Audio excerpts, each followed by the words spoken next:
Capítulo 51. Sospecha. Los invitados comenzaron a partir después del desayuno.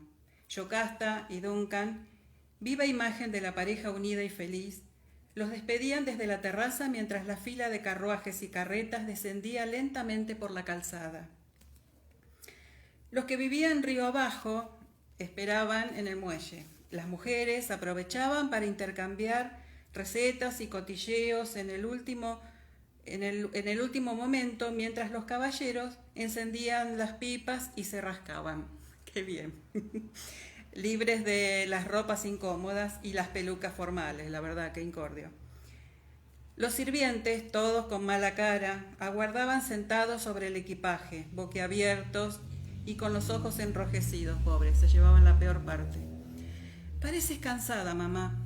A Brie también se le notaba la fatiga. Ella y Roger se habían acostado muy tarde. De su ropa emanaba un vago olor a alcanfor. «No me explico por qué», respondí, conteniendo un bostezo. «¿Cómo ha amanecido Jenny?» «Resfriado, pero sin nada de fiebre. Ha comido unas pocas gachas y...» La escuché mientras asentía de manera automática con la cabeza. Luego la acompañé para examinar a Jenny, que alborotaba alegremente pese a los mocos. Me sentía algo aturdida por el agotamiento. La sensación se parecía mucho a la que había experimentado alguna vez al volar entre América e Inglaterra. Jet lag se la denominaba. Una extraña impresión de estar lúcida y consciente, pero no del todo anclada en el propio cuerpo. Jenny estaba al cuidado de Gussie. La muchacha tenía el mismo semblante pálido y ojeroso que todos los presentes, pero me pareció que su aire de mudo sufrimiento se debía más a la tensión emocional que a la resaca. La muerte de Betty había afectado a todos los esclavos tras los festejos nupciales. Limpiaban casi en silencio, con el rostro sombrío. «¿Te encuentras bien?», le pregunté, una vez que hube examinado los oídos y la garganta de mi nieto. Ella pareció sobresaltada, luego confusa, como si fuera la primera vez que alguien le hacía esa pregunta. «Oh, sí, señora, desde luego». Se alisó el delantal con las dos manos, a todas luces nerviosa ante mi escrutinio. «Bien, iré a echar un vistazo a Freda». Al volver a la casa con el doctor Fentiman, después de ponerlo en manos de Ulises para que lo alimentara y adecentara, había ido directamente en busca de Fedra, sin detenerme más que para lavarme y cambiarme de ropa, por no presentarme delante de ella manchada con la sangre de su madre. La había encontrado en la despensa, aturdida por el shock, sentada en el taburete que Ulises usaba para lustrar la plata, y con una gran copa de coñac intacta a su lado. La acompañaba Teresa, otra de las esclavas. Al verme, había soltado un breve suspiro de alivio y se había acercado a saludarme. «No está muy bien», había murmurado, moviendo la cabeza. «No ha dicho una palabra, no ha vertido una lágrima». La bella cara de Fedra parecía tallada en madera frutal. Su tez, por lo general de un delicado color canela, había palidecido hasta un pardo leñoso. Su mirada estaba fija en la pared, desnuda de más allá del vano de la puerta.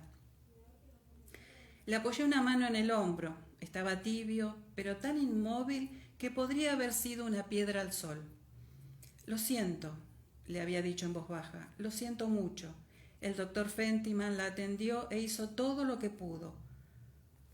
Eso era verdad. No valía la pena darle mi opinión sobre la habilidad del médico, en todo caso era irrelevante. No hubo respuesta. Respiraba. Podía ver el leve subir y bajar de su pecho, pero eso era todo. Me mordí la cara interior del labio en busca de algo o alguien que pudiera consolarla. ¿Yocasta? ¿Estaría siquiera enterada de que había muerto Betty? Duncan lo sabía, por supuesto, pero quizá había preferido no decírselo hasta que los invitados se hubieran ido. El cura. se me había ocurrido de pronto. ¿Te gustaría que el padre Leclerc bendijera el cuerpo de tu madre? Parecía demasiado tarde para administrar los últimos sacramentos, aun en el caso de que Fedra supiese qué eran. Pero sin duda al sacerdote no le molestaría ofrecerle el consuelo que tuviera a su alcance. Aún estaba allí.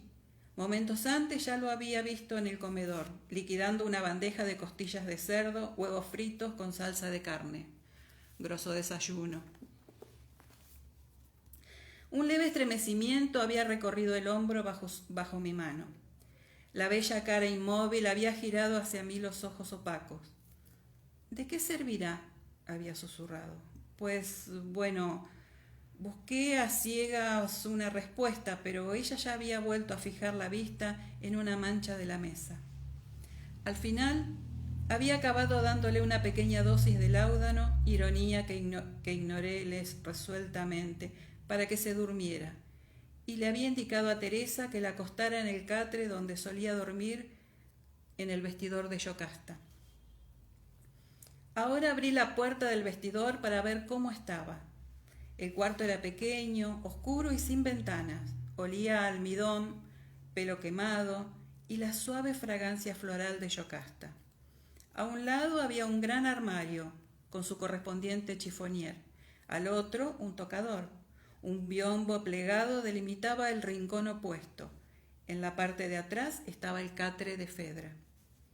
Me tranquilizó oír su respiración lenta y profunda. Aparté un poco el biombo, yacía de lado, de espaldas a mí, acurrucada, con las rodillas recogidas. Brie, que me había seguido, miró por encima de mi hombro, cálido su aliento como contra mi oreja. Después de indicarle con un gesto que todo estaba bien, volví a dejar el biombo en su sitio. Briana se detuvo ante la puerta del tocador y giró súbitamente hacia mí para abrazarme con fiereza. En la habitación iluminada, Jenny la echó de menos y empezó a chillar. «Mamá, ma». Pensé que debía comer algo, pero aún tenía en el fondo de los senos nasales el olor del ático y el aroma a agua de colonia.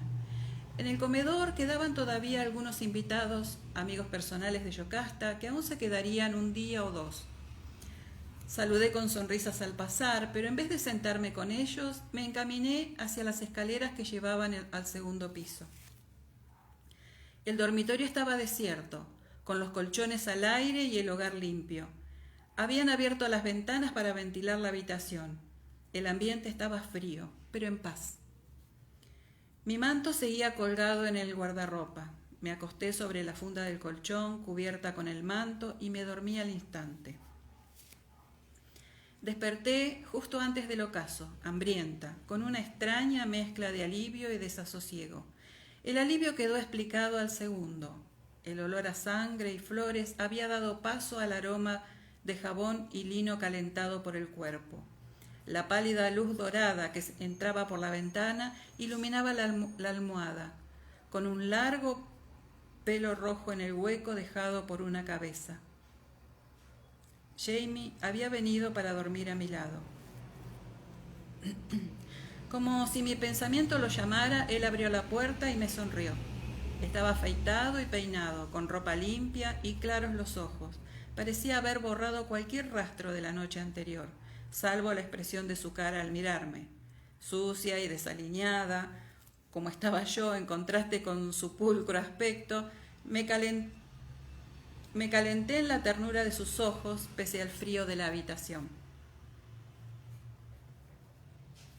Por fin despierta. ¿Has dormido bien, Sassenach? Como los muertos, respondí sin pensarlo, y al decirlo sentí un pequeño vuelco interno.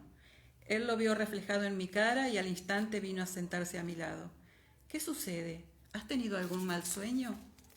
No creo, respondí despacio. En realidad, no recordaba haber soñado en absoluto. Sin embargo, parecía que mi mente había seguido funcionando en las sombras de la inconsciencia, tomando notas y extrayendo deducciones. Acicateada ahora por la palabra muertos, acababa de presentarme sus conclusiones. que explicaban mi desasosiego al despertar. Esa mujer, Betty, ¿ya la han sepultado? No. Han lavado el cuerpo y lo han puesto en uno de los cobertizos. Yocasta ha preferido dejar el entierro para mañana, por no atribular a los invitados. Algunos se quedarán una noche más, me observó con el entrecejo apenas fruncido. ¿Por qué? Me froté la cara con la mano, menos por espabilarme que para ordenar mis palabras. Hay algo malo, me refiero a su muerte. ¿Malo? ¿En qué sentido? Enarcó una ceja. Fue una muerte horrible, sin duda, pero no te refieres a eso, ¿verdad? No. Tenía las manos frías. Busqué automáticamente las suyas y él me envolvió los dedos en su calor. Es decir, no creo que haya sido una muerte natural. Creo que alguien la ha matado. Dicho con tanta brusquedad, las palabras quedaron en el aire, frías y desnudas. Él frunció el gesto, pensativo. Noté que no rechazaba de plano la idea. Eso me fortaleció en mi convicción. ¿Quién? Preguntó al fin. ¿Estás segura, Sassenach? No tengo ni idea. Y no puedo estar del todo segura, pero... vacilé. Él me estrechó una mano como para alentarme. Entonces moví la cabeza. Llevo demasiado tiempo trabajando de enfermera, médica o sanadora, Jamie. He visto morir a muchísima gente y por todo tipo de causas. No puedo expresar en palabras de qué se trata, pero creo que hay algo malo, concluí sin mucha convicción. La luz se atenuaba desde los rincones de la habitación, se estiraban las sombras. Me aferré de sus manos, de repente estremecida. Comprendo, dijo él por lo bajo, pero no tienes manera de asegurarlo, ¿verdad? La ventana seguía entreabierta. De pronto una ráfaga hizo flamear las cortinas hacia el interior. Sentí que la piel de mis brazos se erizaba de frío. Podría verla, dije. Acá, chicas, terminó el capítulo 51, ahora vamos por el 52. Un momentito, me hidrato un poquito.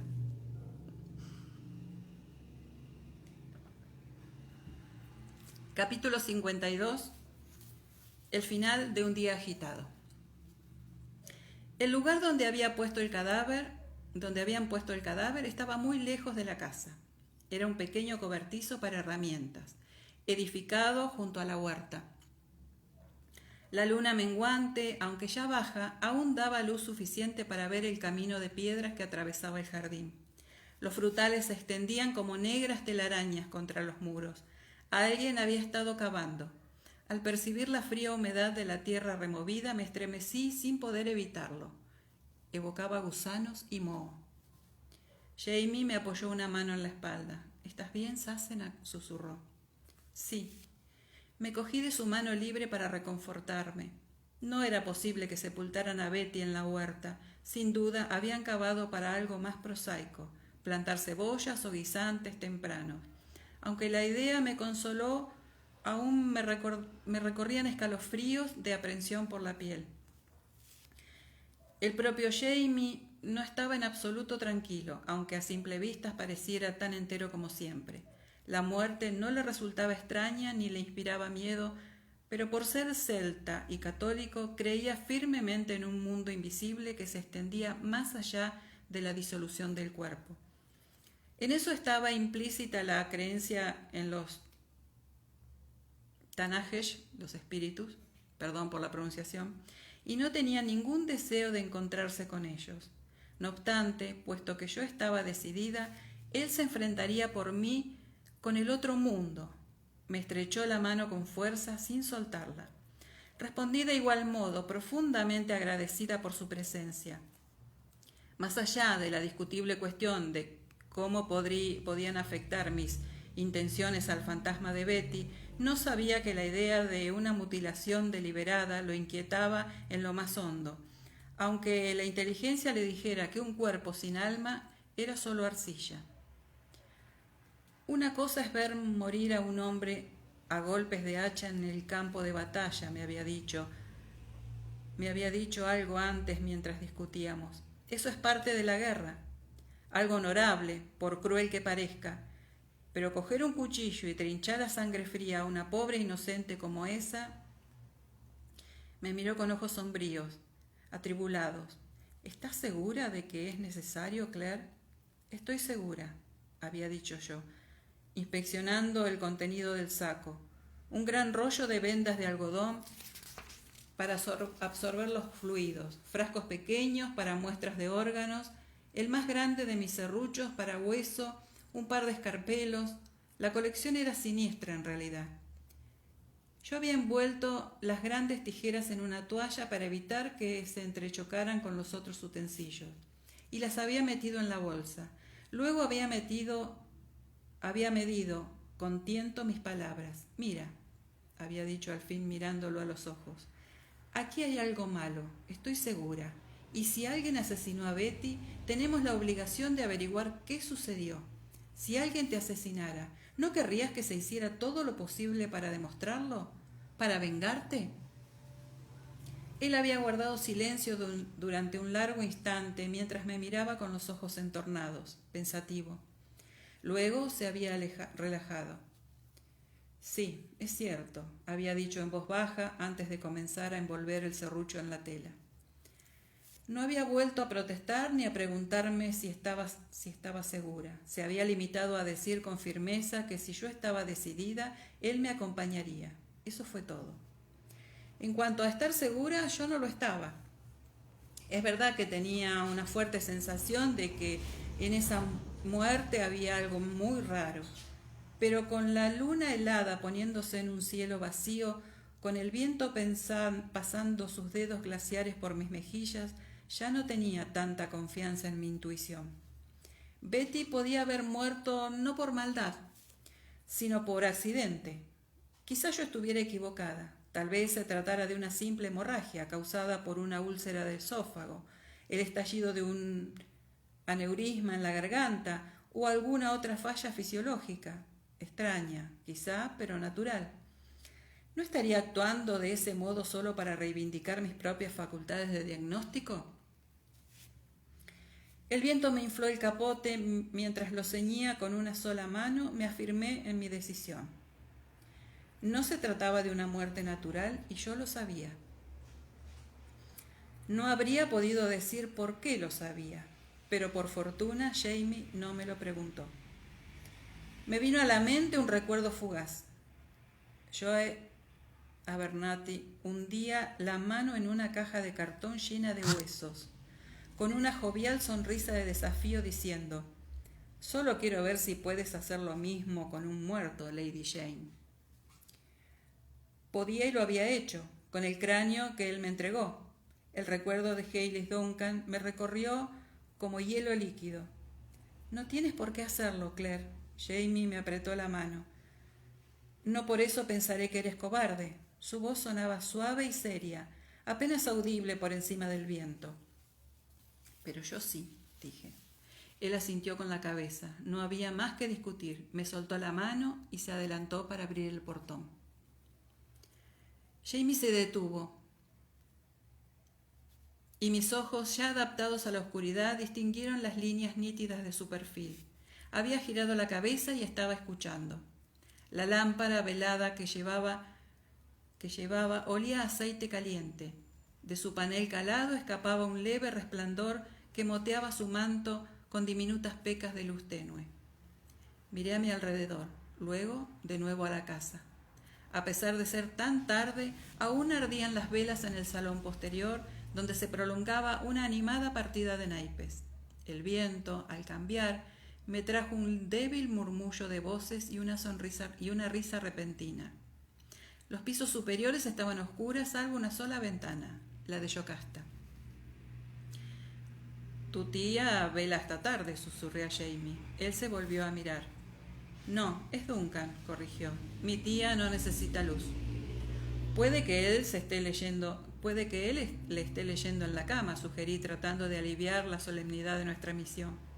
Jamie respondió con un pequeño bufido burlón, pero lo opresivo de la atmósfera le aligeró un poco. Alzó el pestillo y empujó el portón, dejando ver detrás un cuadrado completamente negro. Di la espalda a las cordiales luces de la casa y atravesé el umbral. Me sentía casi como Perséfone al entrar en el inframundo. Jamie entornó la puerta y me entregó la lámpara. ¿Qué haces?, murmuré al oír el susurro de su ropa. Junto a la puerta, la oscuridad era tal que solo veía de él un borrón oscuro. Siguió un suave ruido revelador. Meo contra los postes, susurró a su vez mientras se acomodaban los pantalones. Si es preciso, lo haremos, pero cuando regresemos a la casa no quiero que nos siga ninguna cosa rara. Ante eso yo también emití un bufido burlón, pero no intenté oponerme a que él repitiera su rito ante la puerta del cobertizo. Fuera o no la imaginación, la noche parecía habitada por cosas invisibles que se movían en la oscuridad, murmurando bajo la voz del viento. Resultó casi un alivio entrar allí, donde el aire estaba inmóvil, a pesar de los olores a muerte que se mezclaban, densos con los de la herrumbre, la paja podrida y la madera cubierta de musgo. Con un leve roce de metal, el panel de la linterna velada se deslizó hacia atrás, dejando caer un cegador rayo de luz en todo el cobertizo.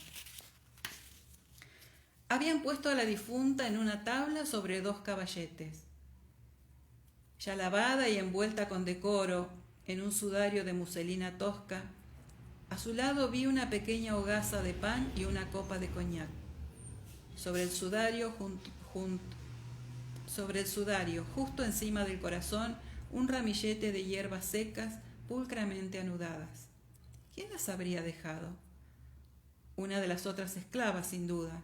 Al verlas, Jamie se persignó, mirándome con aire casi acusador. Trae mala suerte tocar cosas de una tumba.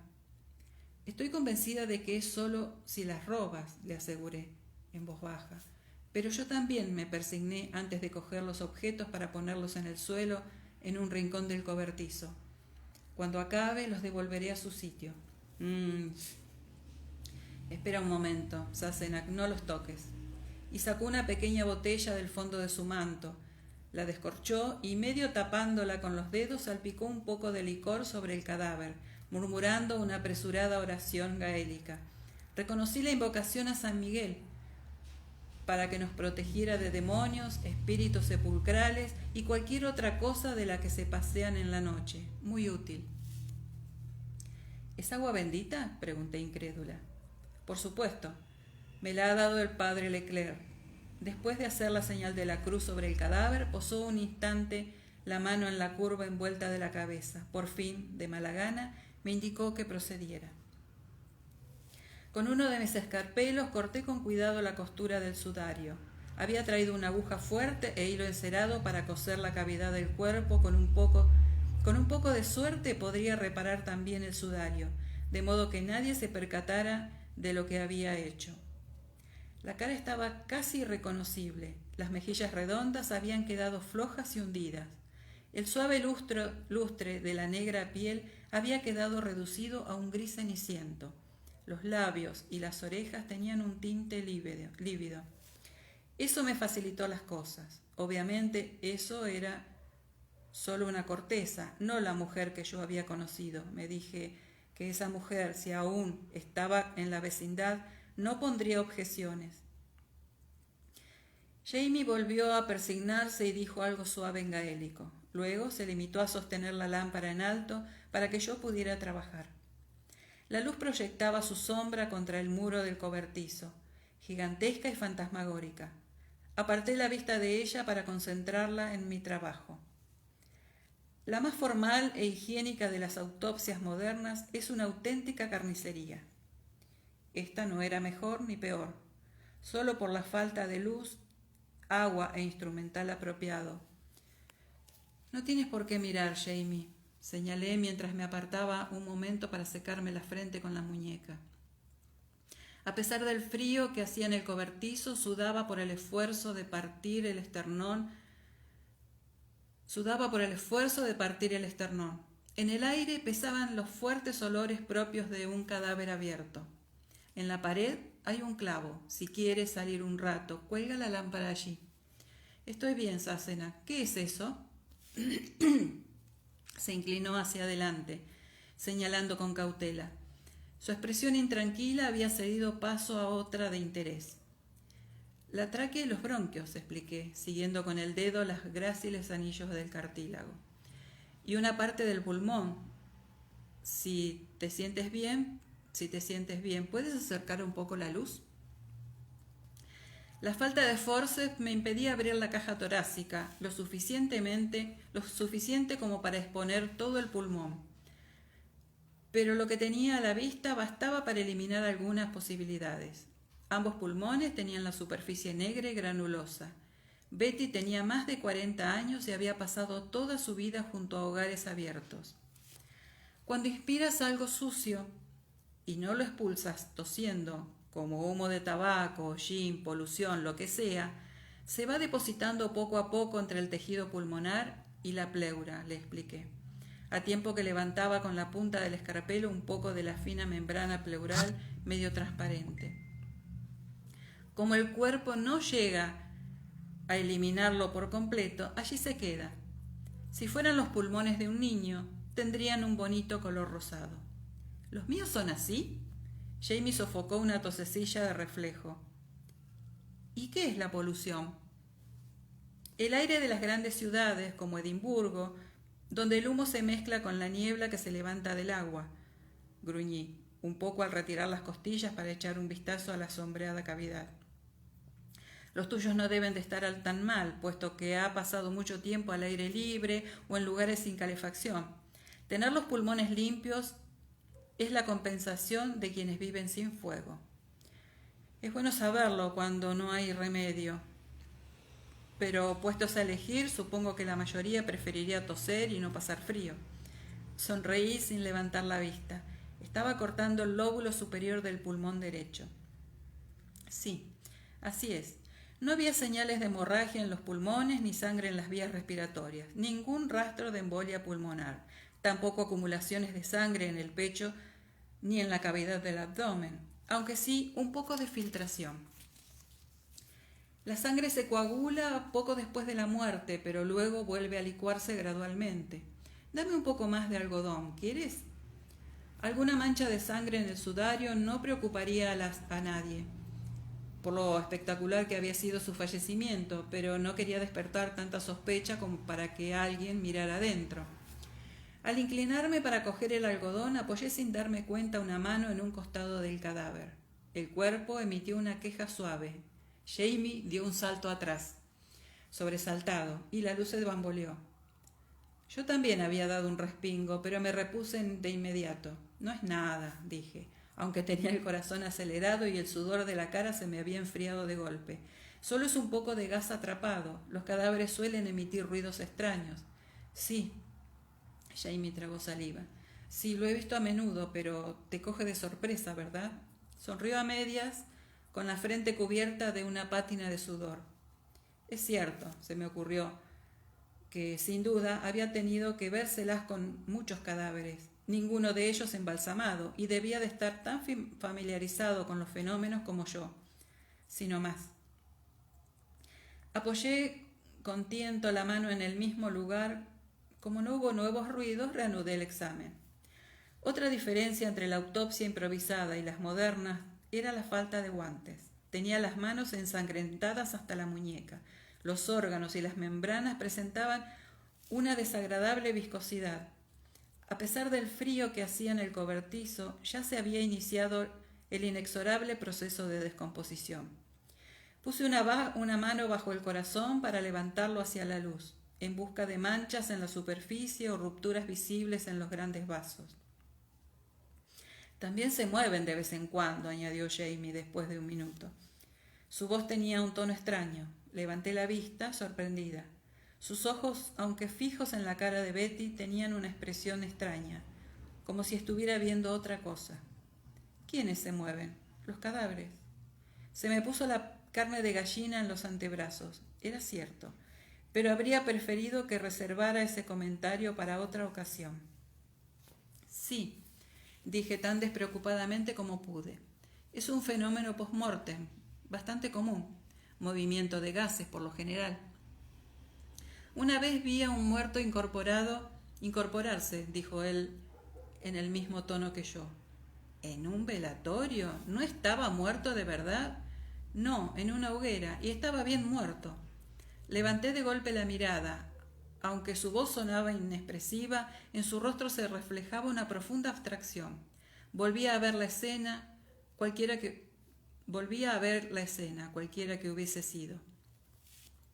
Después de Culloden, los ingleses incineraron a los escoceses muertos en el mismo campo de batalla. Nos llegó el olor de las hogueras, pero no las vimos, salvo cuando me subieron a la carreta para enviarme a casa. Lo habían escondido bajo una capa de heno, con la nariz apretada a una grieta entre las tablas para que pudiera respirar. El carretero dio un rodeo sin cruzar el campo para evitar cualquier pregunta de los soldados que estaban cerca de la casa. En algún momento se detuvo a esperar que un grupo de soldados se apartara. A unos 10 metros ardía una pira. La habían encendido muy poco antes, pues la ropa apenas empezaba a chamuscarse. Vi a Graham Gillespie tendido sobre un montículo. Y estaba muerto, sin lugar a dudas, pues tenía la marca de un pistoletazo en la sien. La carreta había esperado un rato que pareció muy largo, aunque en realidad era difícil calcularlo en esa niebla de fiebre y dolor. Pero Jamie había visto a Gillespie incorporarse de pronto entre las llamas y girar la cabeza. Me miraba directamente, dijo. Si yo hubiera estado en mi sano juicio, creo que habría dado un grito espantoso. Tal como estaba, solo me pareció un gesto de amistad. Había en su voz un dejo de inquieta diversión, como si me dijera que estar muerto no era tan malo. O tal vez como si me dijera como si me diera la bienvenida al infierno. Contracción post-mortem, dije, absorta en la explicación del sistema digestivo, en la exploración del sistema digestivo. El fuego hace que más músculos se contraigan, a menudo los miembros se flexionan en posiciones que se parecen mucho a las de una postura viva. ¿Puedes acercar la luz? Desprendí el esófago y lo corté cuidadosamente a lo largo. Luego di la vuelta al tejido. En el extremo inferior se notaba un poco de irritación y algo de sangre, pero no había señales de ruptura ni de hemorragia. Me incliné para mirar dentro de la cavidad faríngea, aunque no había luz suficiente para ver gran cosa. Como no tenía elementos para explorar en detalle, dirigí mis exámenes hacia el otro extremo. Deslicé una mano bajo el estómago para retirarlo. De inmediato se agudizó la sensación de maldad que había experimentado desde un principio. Si había algo malo allí, ese era el lugar donde habría más posibilidades de hallar las evidencias. Así lo indicaban tanto la lógica como mi sexto sentido. En el estómago no había comida. No era de extrañar, después de tanto vómito. Aún así, cuando corté la gruesa pared muscular, surgió un penetrante olor a ipecacuana, que se impuso al hedor del cadáver. ¿Qué? Ante mi exclamación, Jamie se inclinó hacia adelante ceñudo. Ipecacuana. Ese matasanos la medicó con ipecacuana y lo hizo no hace mucho. ¿La hueles? Aunque con una mueca de asco aspiró con cautela y asintió. ¿No es lo que corresponde hacer cuando hay espasmos en el estómago? Tú misma le dijiste ipecacuana a Becky McClure cuando bebió de tu líquido azul. Es cierto. Becky, de 5 años, había bebido medio frasco de una cocción que yo había preparado para envenenar ratas, atraída por su color azul claro sin que el sabor la desanimara. Al fin y al cabo, a las ratas también les gustaba. Pero lo hice de inmediato.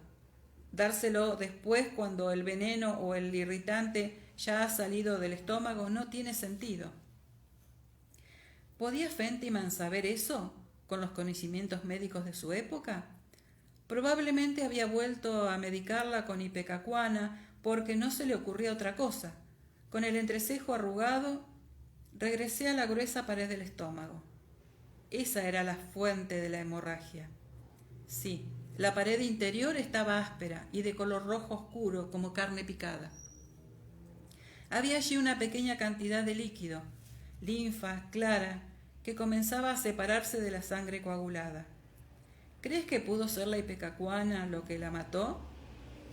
Eso creía, pero ahora no estoy segura, murmuré hurgando con cuidado. Se me había ocurrido que si Fentima le había dado a Betty una fuerte dosis de ipecacuana, los vómitos violentos así provocados podían haber causado una ruptura interna con la consiguiente hemorragia, pero no aparecía ninguna evidencia de eso. Utilicé el escarpelo para abrir el estómago un poco más, apartar los bordes y abrir el duodeno. Permiso, chicas.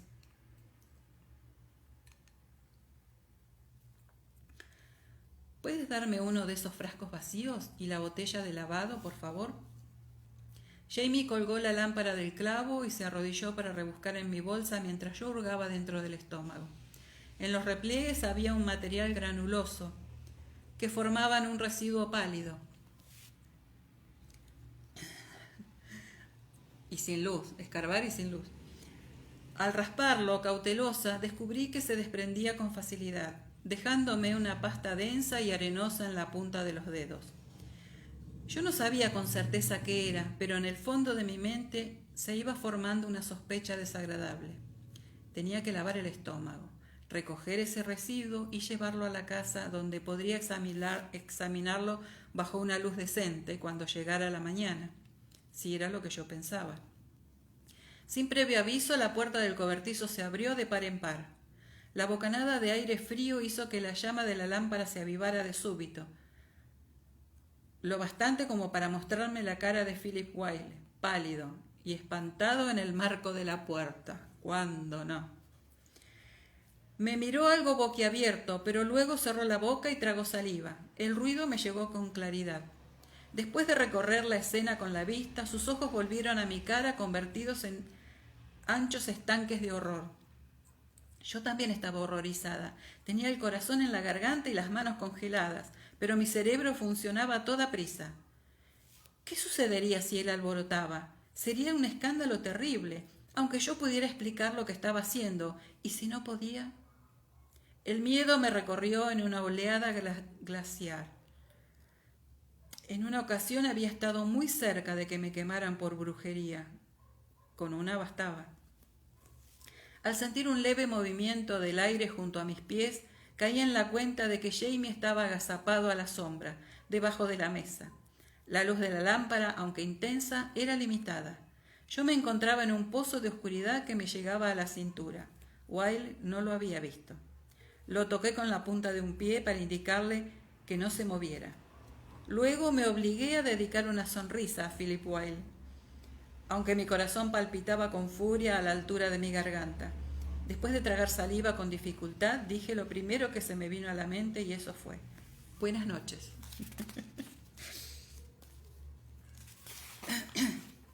Se pasó la lengua por los labios. No se había puesto sus polvos de arroz, pero estaba tan pálido como un retal de muselina. Señora Fraser, dijo tragando otra vez, ¿qué es lo que está haciendo? En mi opinión, eso debía ser bastante obvio. Presumiblemente, su pregunta se refería a los motivos por los que lo hacía, y yo no tenía intenciones de profundizar en el tema. Eso no es de su incumbencia, dije muy seca, recobrando un poco de valor.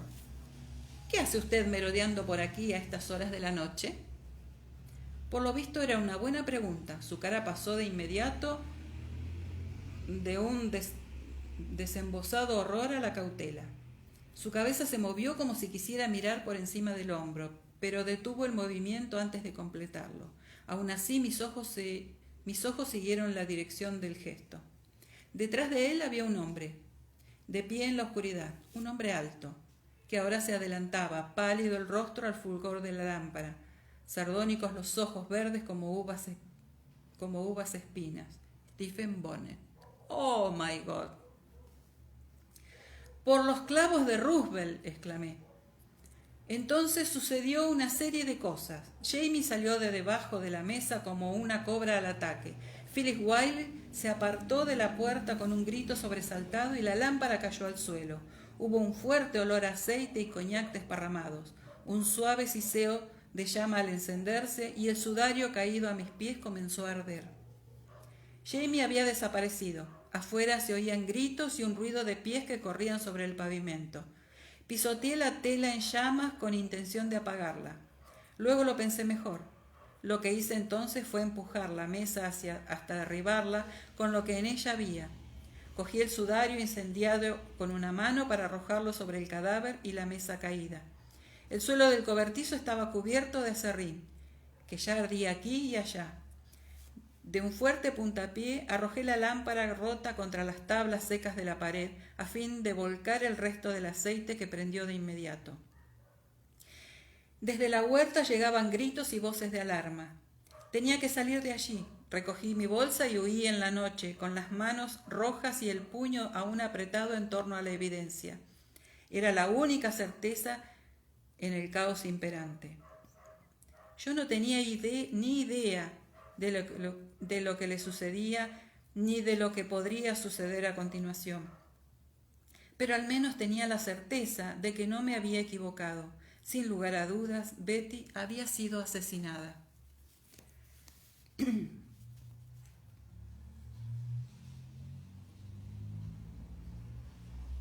En la huerta había un par de agitados sirvientes a los que el alboroto parecía haber despertado. Miraban de un lado a otro sin ton ni son, llamándose entre sí, pero como no había más luz que la de la luna a punto de desaparecer, me resultó fácil pasar ante ellos entre las sombras.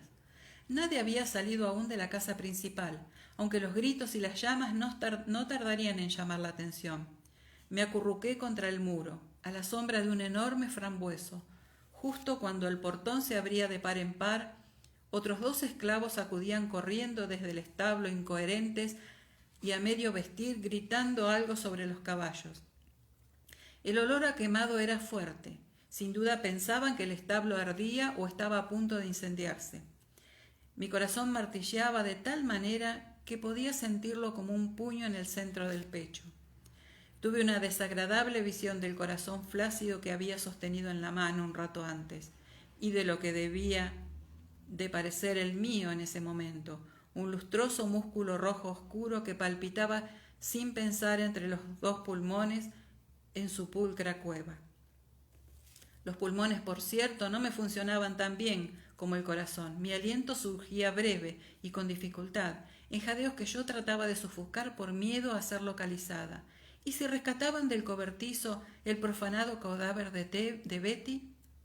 No sabrían quién habría sido responsable de esa mutilación, pero el descubrimiento causaría una terrible indignación con los consecuentes rumores descabellados de histeria pública. Por encima del muro de la huerta se veía ahora un resplandor. El techo del cobertizo comenzaba a arder, el resplandor del fuego asomaba en líneas delgadas y brillantes entre las ripias de pino que empezaban a humear y a rizarse. El sudor me escocía detrás de las orejas, pero mi respiración se calmó un poco al ver a los esclavos reunidos junto al portón, apiñados en sobrecogido perfil. Por supuesto, el incendio estaba muy avanzado como para que intentaran apagarlo. El agua más cercana se hallaba en los abrevaderos de los caballos. Para cuando trajeran los cubos, el cobertizo estaría reducido a cenizas. Y como no había en las proximidades nada que pudiera quemarse, era mejor dejarlo así. El humo ascendía en rápidas bocanadas a bastante altura. Sabiendo lo que había en el cobertizo, resultaba demasiado fácil imaginar formas espectrales en las ondulaciones transparentes. Por fin, el fuego se abrió paso a través de la cubierta y las lenguas ígneas iluminaron el humo desde abajo en un bello y espectral resplandor. Detrás de mí estalló un gemido agudo. Debido al sobresalto, me golpeé el codo contra las piedras. Fedra había cruzado el portón, seguida por Hughes y otra esclava. Corría a través de la huerta gritando «¡Mamá!», mientras su camisa blanca reflejaba la luz de las llamas que ya abrían agujeros en el techo del cobertizo con una lluvia de chispas. Los hombres que estaban junto al portón la sujetaron. Las mujeres corrieron también, entre gritos agitados. Un sabor a sangre en la boca me advirtió de que me había mordido el labio inferior. Cerré con fuerza los ojos tratando de no oír los gritos frenéticos de Fedra y el parloteo monótono de quienes intentaban consolarla. Me invadió una horrible sensación de culpa. Su voz, tan parecida a la de Brie, hizo que me imaginara sin esfuerzo lo que habría sentido mi hija si hubiera sido mi propio cuerpo el que se quemaba en el cobertizo. Pero Fedra habría podido sentir cosas peores si yo no hubiera provocado el incendio. Aunque me temblaban las manos de frío y tensión nerviosa, busqué a tientas la bolsa que había dejado caer al suelo a mis pies. Sentía los dedos tiesos, horriblemente untuosos de sangre y linfa medio seca. No podía permitir que me vieran así. Revolví en el saco hasta encontrar un frasco tapado. No solía usar para guardar sanguijuelas, y la pequeña botella de lavado con alcohol diluido en agua. No veía nada, pero sentí que la sangre se quebraba, desprendiéndose en escamas, al abrir los dedos agarrotados para depositar cautelosamente en el jarro el contenido de mi mano. Los dedos me temblaban tanto que no podía sujetar el corcho de la botella. Por fin lo arranqué con los dientes y vertí el alcohol sobre la palma abierta, de modo que los restos de ese residuo granuloso cayeran en el recipiente. Por entonces la alarma había llegado a la casa, se oían voces que provenían de allí. ¿Qué sucedía? ¿Dónde estaba Jamie? ¿Y Bonnet? ¿Y Philip Wilde? Mi marido no tenía más arma que una botella de agua bendita. ¿Y los otros? Al menos no se habían oído disparos, pero los puñales no hacen ruido. Me lavé a toda prisa las manos con el resto del alcohol y me las sequé con el forro oscuro del manto, donde las manchas